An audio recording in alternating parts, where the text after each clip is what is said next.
se eu te dissesse que os cenários mais fantásticos da ficção científica, aqueles que povoam os sonhos mais ousados de qualquer roteirista de Hollywood, existem de fato aqui mesmo na Terra? Prepare-se para ter sua compreensão da realidade estilhaçada, pois estamos prestes a desvendar lugares que desafiam a lógica, a física e a própria imaginação. Lugares que parecem ter sido arrancados de um planeta distante e plantados misteriosamente em nosso próprio quintal. Havia um homem, um jornalista cético por profissão, um viajante entediado por natureza. Seu nome era Elias, e ele vivia mergulhado na rotina monótona da vida moderna, onde cada dia parecia uma cópia desbotada do anterior. Ele havia percorrido o mundo, testemunhado maravilhas que a maioria das pessoas só via em cartões postais. Mas mesmo assim, seu espírito ansiava por algo mais, algo que pudesse reacender a chama da curiosidade e da maravilha que a vida parecia ter extinguido. Elias buscava a verdade. Uma verdade que fosse tão espetacular que pudesse provar que o mundo não havia perdido sua magia. O conflito era constante. A previsibilidade opressora de sua existência versus o anseio quase desesperador pelo extraordinário. Sua busca, no entanto, não começou em um templo antigo ou em uma floresta remota, mas sim na tela de seu computador, em meio a uma pilha de artigos banais. Uma imagem, quase um borrão pixelado, saltou aos seus olhos. Era um lugar que desafiava a descrição, uma paisagem tão surreal que parecia uma montagem fotográfica mal feita. Ceticismo, seu velho companheiro, foi a primeira reação.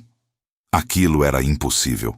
Ninguém jamais havia mencionado algo assim em suas extensas viagens. Mas, conforme a imagem se fixava em sua mente, uma luta interna começou. E se fosse real? E se ele tivesse se tornado tão cínico que havia perdido a capacidade de reconhecer o milagre? A curiosidade, um toque de desespero por algo novo, o impulsionou. Elias decidiu investigar. Sua jornada começou com o Salar de Uyuni, na Bolívia. Ao pisar naquele espelho gigantesco que refletia o céu de uma forma tão perfeita que apagava a linha do horizonte, Elias sentiu suas premissas sobre o mundo desmoronarem. Era como caminhar sobre as nuvens, um sonho lúcido em tons de azul e branco. A seguir, o Fly Geyser, em Nevada, Estados Unidos. Uma formação hidrotermal de tons vibrantes, quase alienígenas, cuspindo água quente para o alto, parecia uma escultura viva de outro planeta. Não era apenas a beleza que o chocava, mas a improbabilidade, a forma como a natureza havia pintado tais obras-primas sem a intervenção humana. A admiração era palpável, quase dolorosa. Foi em meio a essa viagem que Elias encontrou-se com um personagem misterioso, um guia local de olhos penetrantes e um sorriso enigmático, chamado Kael. Kael não era apenas um guia. Ele conhecia esses lugares de uma forma que ia além da geografia. Ele falava deles com reverência, quase como se fossem entidades vivas. Esses lugares, disse Kael, com a voz rouca e baixa, não são apenas fenômenos naturais. Eles guardam segredos, segredos que podem mudar tudo o que você pensa sobre a realidade. Ele insinuou que havia uma conexão, um propósito por trás de sua existência, algo que a ciência ainda não podia ou não queria explicar. A revelação de Kael atingiu Elias como um raio. Não eram apenas paisagens deslumbrantes, eram pistas. O jornalista, agora, sentia um novo tipo de anseio. Ele precisava ir além da superfície, buscar a verdade por trás dessas maravilhas, custe o que custar. Antes de continuarmos, inscreva-se no canal e nos diga nos comentários de onde você está assistindo. Com uma nova chama acesa em seu espírito, Elias, o jornalista cético transformado em buscador da verdade, mergulhou de cabeça na jornada. Sua motivação não era mais apenas a maravilha superficial, mas uma busca profunda pela compreensão do porquê por trás daqueles lugares impossíveis. Cada passo era um mergulho mais profundo em um mistério que parecia não ter fim. O conforto da rotina havia sido substituído pela adrenalina da descoberta, e o tédio pela incessante curiosidade. No entanto, essa busca não estava isenta de conflitos crescentes.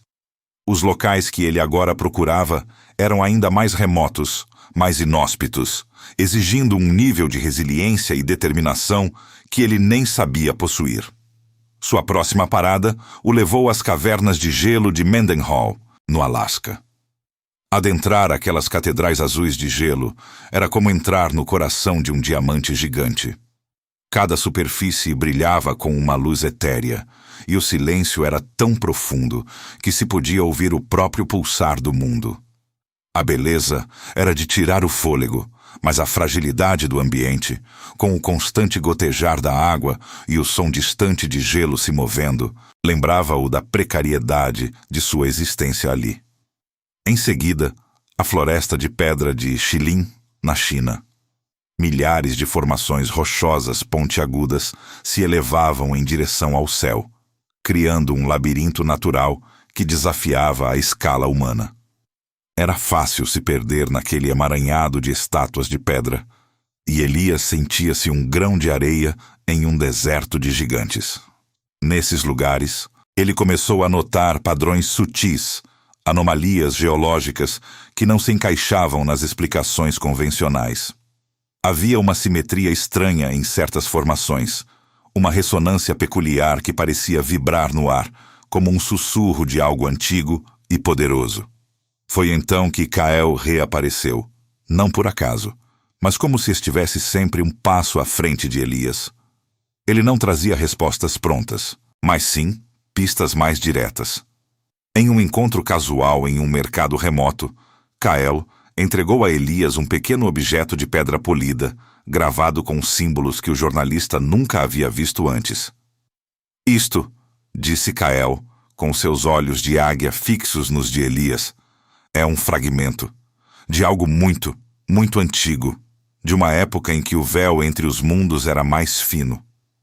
Ele revelou, em meias palavras, que uma civilização ancestral, ou talvez uma força desconhecida e anterior à própria humanidade, havia moldado esses lugares. Que eles não eram apenas caprichos da natureza, mas construções, ou talvez portais, criados com um propósito que se perdera no tempo. No entanto, a cada nova revelação, uma semente de desconfiança plantava-se na mente de Elias.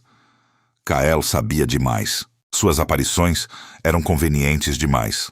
As suas palavras, embora fascinantes, eram também evasivas, como se ele estivesse guardando uma parte vital da verdade.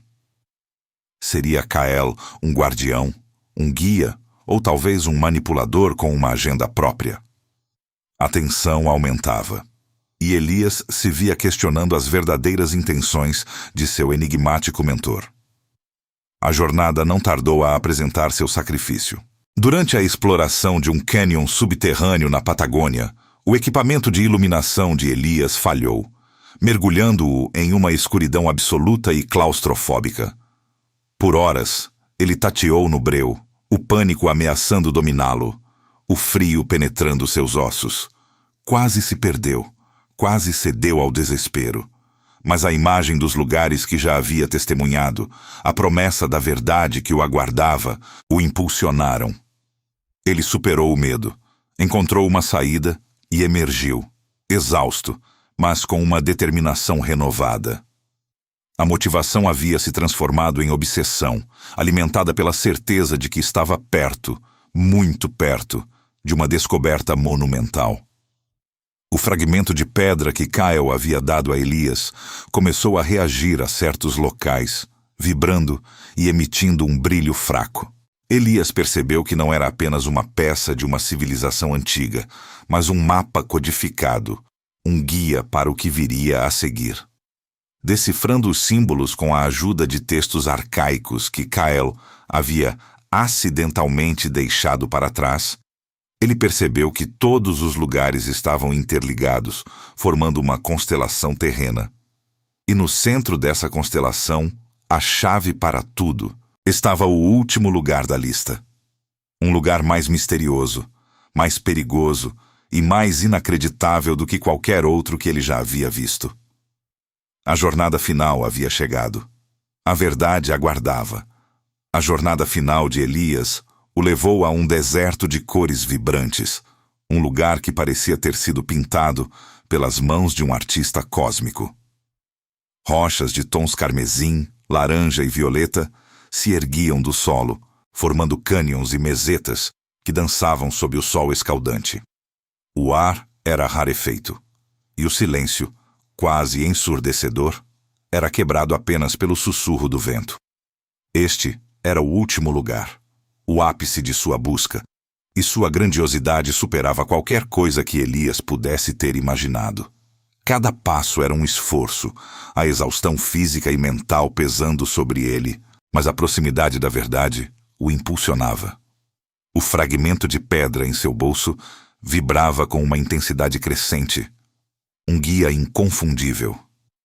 No coração daquele deserto caleidoscópico, Elias encontrou uma formação rochosa que se destacava das demais.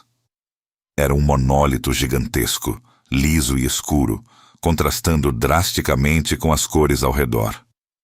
Na sua base, um pequeno nicho, e ali, os símbolos gravados no fragmento de pedra se repetiam. Com mãos trêmulas, Elias encaixou o fragmento no nicho. Um zumbido baixo preencheu o ar, e as linhas dos símbolos se iluminaram com uma luz azul etérea. O monólito começou a se abrir, revelando uma passagem para o interior da rocha. Era uma caverna de cristais gigantes, como o contaria mais tarde. Ao entrar, a visão o deixou sem fôlego. Cristais de quartzo, ametista e esmeralda, do tamanho de árvores, brotavam do chão e do teto, criando uma floresta cintilante de beleza sobrenatural. A luz azul do fragmento se espalhava, refletindo e refratando em 1000 cores, transformando a caverna em um caleidoscópio vivo. No centro, havia uma plataforma elevada, e nela, uma figura. Kael.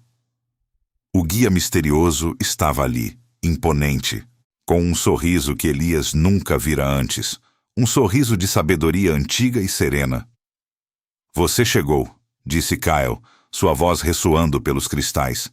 Sabia que chegaria. A desconfiança de Elias se dissolveu diante daquela cena. Kael não era um manipulador, mas um guardião. Esses lugares, Kael continuou, gesticulando para os cristais, são os pontos nodais de uma rede. Uma rede de energia e informação tecida por uma civilização que habitou este planeta muito antes da sua. Eles não eram daqui, mas encontraram na Terra um refúgio e deixaram esses portais como uma herança, uma mensagem. A verdade era agora clara, avassaladora. Os lugares não eram portais para outros mundos, mas sim para o conhecimento, para a memória de uma civilização ancestral. Eram bibliotecas vivas, manifestações físicas de uma sabedoria cósmica. Kael aproximou-se de Elias, seus olhos profundos fixos nos do jornalista.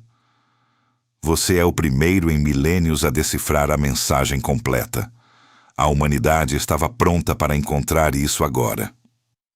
Kael estendeu a mão e um cristal menor, mas igualmente brilhante, flutuou até a palma de Elias.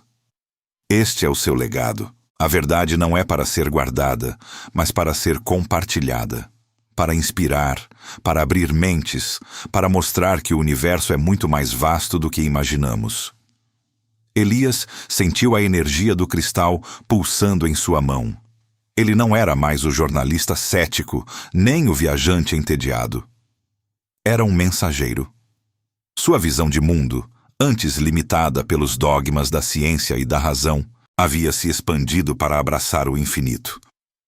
A magnitude da descoberta o sobrecarregou, mas também o preencheu com um propósito inabalável. Ao retornar ao mundo normal, Elias não o fez em silêncio. Com o cristal como testemunha e as palavras de Kael ecoando em sua mente, ele publicou sua história. Não era uma reportagem sensacionalista, mas um testemunho humilde e apaixonado de sua jornada e das maravilhas que havia presenciado. Inicialmente, houve ceticismo, ridículo até. Mas Elias não se abalou. Ele apresentou as evidências, as fotos, os relatos detalhados e, o mais importante, a própria existência dos lugares que desafiavam toda a lógica conhecida. Lentamente, a semente da dúvida foi plantada, e em seguida, a da curiosidade. Cientistas, exploradores e sonhadores foram inspirados a reexaminar o planeta, a buscar o extraordinário no ordinário. Um novo campo de estudo emergiu, a geomorfologia cósmica, dedicada a entender as anomalias geológicas que pareciam ter uma origem não terrestre. Elias, agora um catalisador para uma nova era de exploração e pensamento, continuou a viajar, não para buscar, mas para compartilhar, para inspirar outros a verem o mundo com novos olhos. Seu legado não foi apenas a revelação de lugares incríveis, mas a quebra de paradigmas. Ele mostrou que a Terra, nosso lar, ainda guarda segredos profundos, maravilhas que esperam ser descobertas. E ao fazer isso, ele nos forçou a perguntar: o quão pouco realmente sabemos sobre nosso próprio planeta? O que mais esconde a Terra que ainda não descobrimos?